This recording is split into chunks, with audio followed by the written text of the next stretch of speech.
everyone. I'm Hayley from the Macmillan Library, and thanks for joining me at Storytime.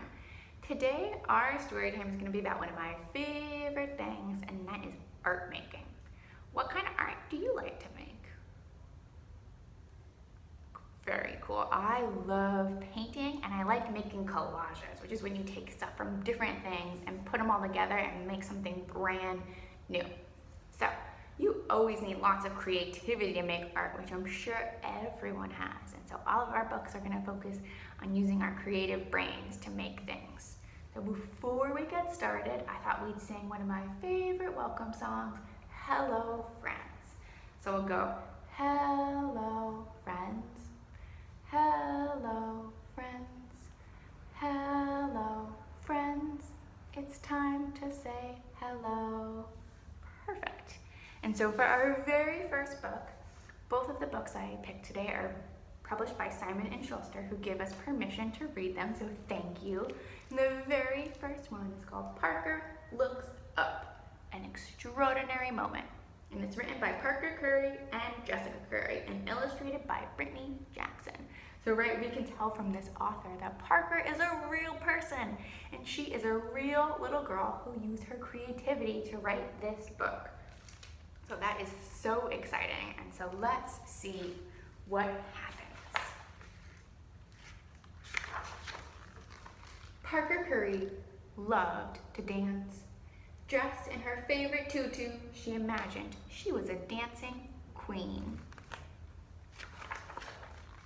But one rainy Tuesday, instead of going to dance class, Parker's mom said, "Let's go to the museum."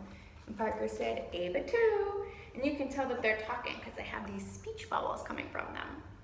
Parker loved visiting the museum, just like me, almost as much as she loved twirling and leaping in the air.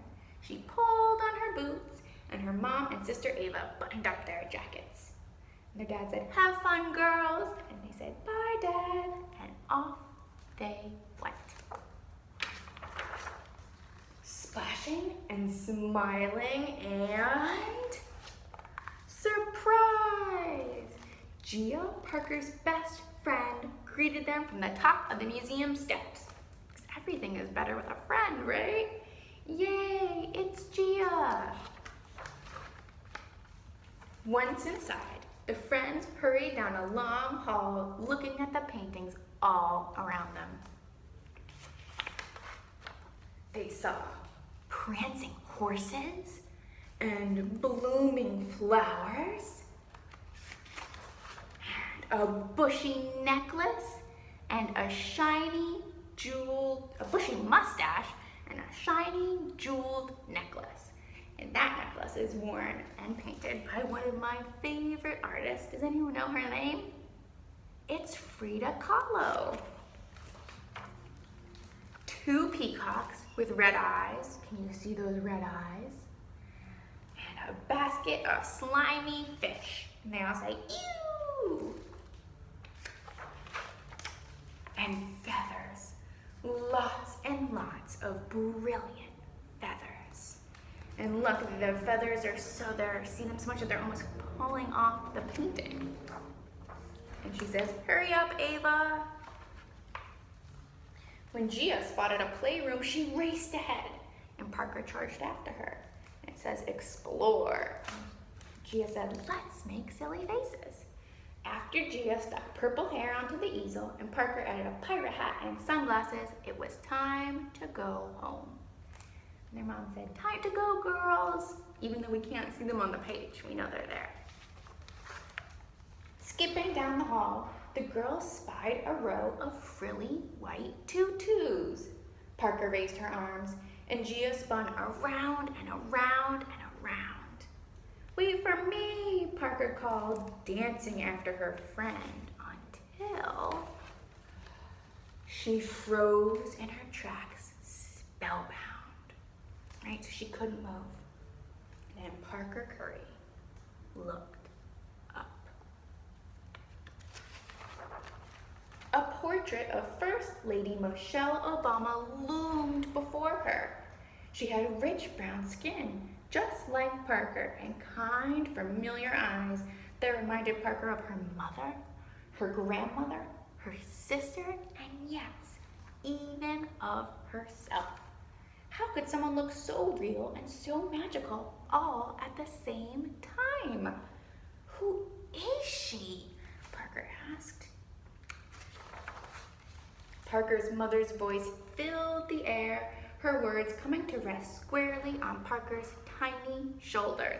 And look, all these words she said are written out on the page. She said she's a mother, a lawyer, a writer. She's courageous and smart and caring, a hero, inspirational, confident, dynamic, an advocate, honest, volunteer, mentor, hopeful.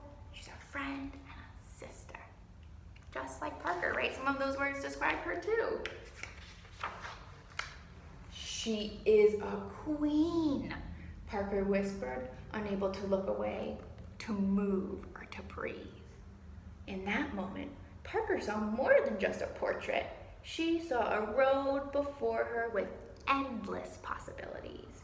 And look, she's imagining herself as a painter, and an astronaut, and a dancer, and a basketball player, and a runner, and a doctor, and a chef, and a violinist. Because, right, you can be anything that you set your mind to. Suddenly, Parker felt a small hand in hers, and the spell was broken. "Come look, Ava," she said, putting her arm around her little sister and standing tall. For Parker Curry was feeling powerful and strong, and even though she hadn't moved, inside she was dancing. And look at her in that same dress from the portrait. And at the very end of this book, it's so cool because we have a note from Amy Sherald, who's the painter of Michelle Obama's portrait. And then all the way at the end, there we see the real Parker Curry in the same dress. Good job, everyone. So, in spirit of that amazing museum visit that Parker took, I thought, because it's Black History Month, I would share some of my favorite Black and African American artists. And I used my creativity to write a little action poem that we can do to celebrate them.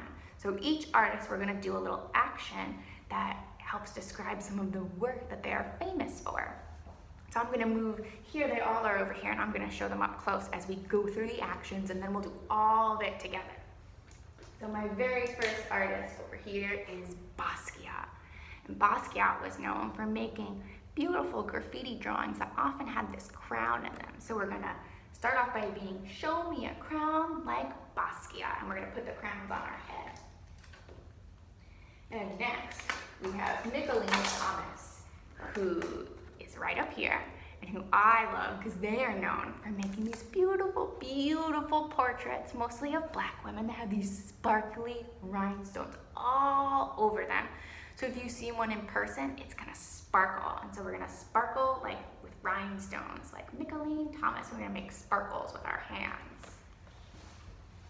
And next, we are gonna show Kehinde Wiley, who got to make the portrait of the other Obama, Barack Obama. And Kehinde Wiley is known for making these beautiful florals.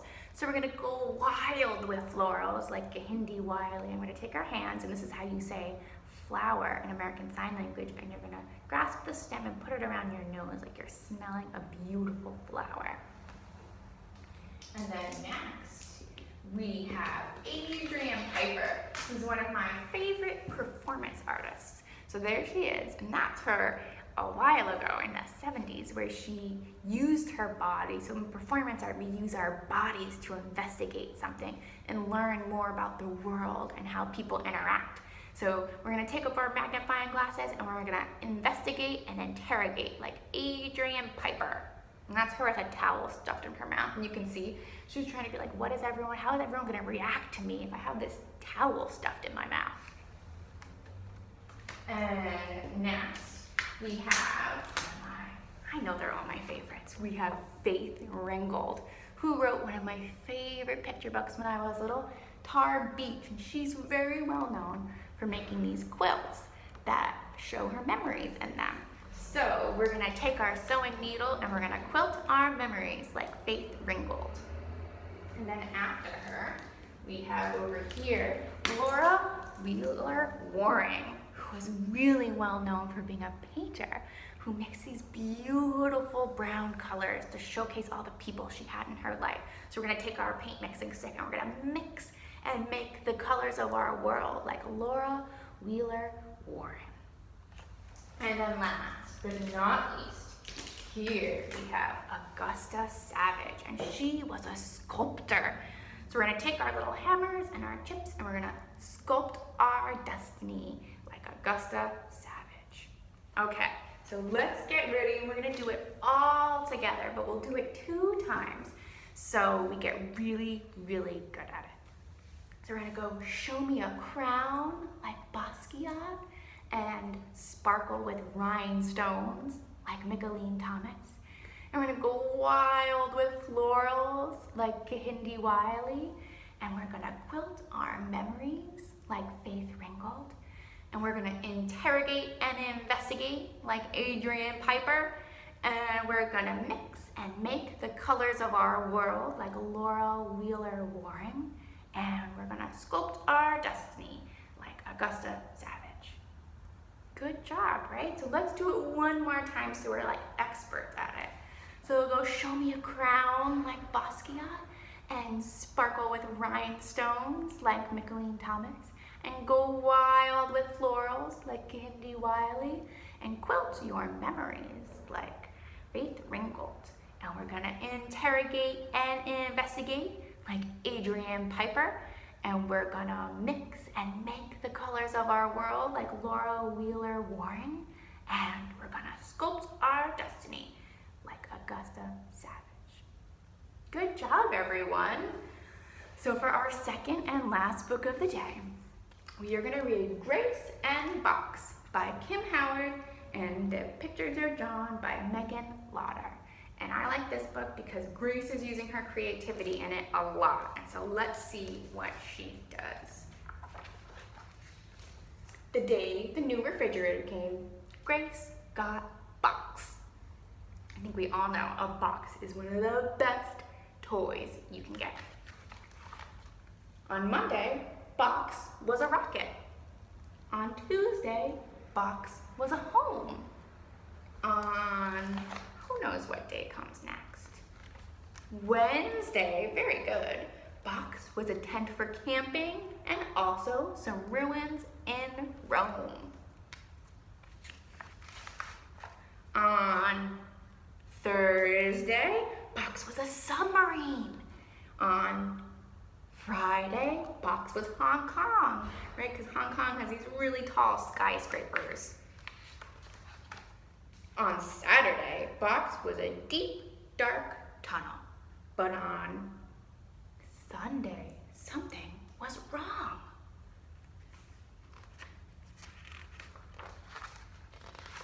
Skip to page. In one corner, Box was sagging, and one of his walls had a rip. One flap on Box was bent and crumpled. Box was a sinking ship. Grace gave him a checkup. His heartbeat seemed okay. She let him rest on the couch and read him stories all day. When I am sick, it is my favorite thing to have someone read me stories. So I think Box is being really well taken care of by Grace. Next, she tried a bandage and then some veggie soup. Oh, but look on this page, it's so cool because the veggie soup alphabet letters spell Box, B-O-X. But no matter what she did, Box continued to droop. Then Grace had an idea, because she's very creative, right? If Box was a sinking boat, maybe she was a peg-legged pirate trying to keep him afloat. Ahoy, matey, let's try some tape.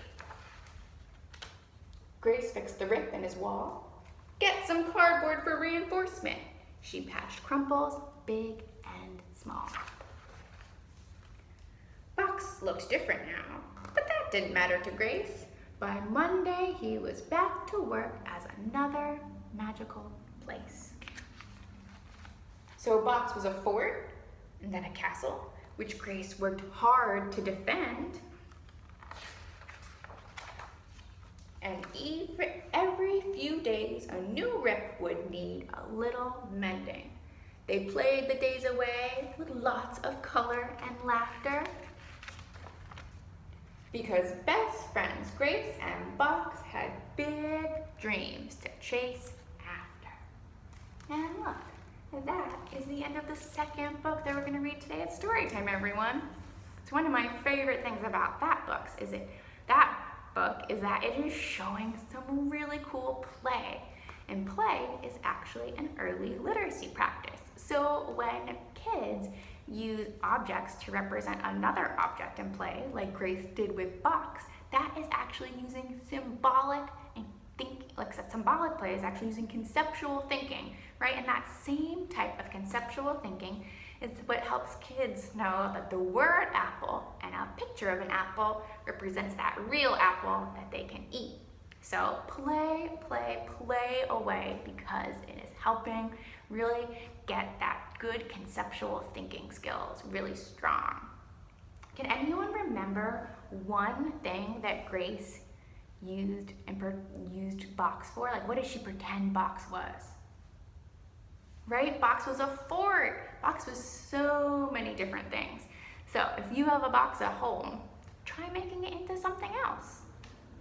So before we go, we are gonna sing our goodbye song, right? Which is gonna be the exact same as a Harlow song, but opposite. So we'll go, goodbye, friends. Goodbye, friends. Goodbye, friends.